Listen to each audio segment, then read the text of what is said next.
স্থানীয় সরকার নির্বাচনের দাবিতে নির্বাচন কমিশন ঘেরাও করার বিষয়টি উদ্দেশ্যমূলক ও রহস্যজনক।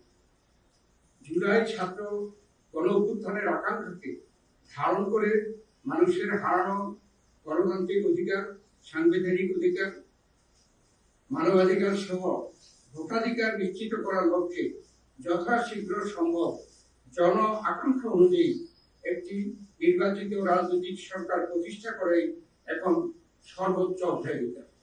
তাই আমরা একটি সুষ্ঠু অবাধ নিরপেক্ষ নির্বাচনের মাধ্যমে ডিসেম্বর 2025-এর মধ্যে একটি জাতীয় সংসদ গঠনের জন্য অবিলম্বে সুনির্দিষ্ট রোডম্যাপ ঘোষণার দাবি জানাচ্ছে। এই সর্বোচ্চ জন আকাঙ্ক্ষাকে সর্বোচ্চ অগ্রাধিকার দেওয়া বর্তমান অন্তর্বর্তী সরকারের প্রধানত এজেন্ডা হওয়া উচিত বলে জনগণ মনে করে।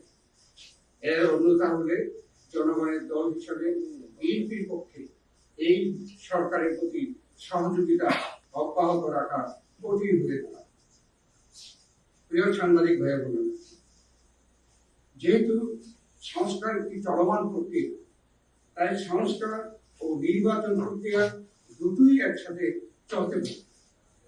কথিত ফেসিবাদী শক্তি ও ব্যক্তি অর্থাৎ দল ও মানবতা বিরোধী অপরাধে অভিযুক্ত ব্যক্তিদের বিচার প্রক্রিয়া চলমান থাকে।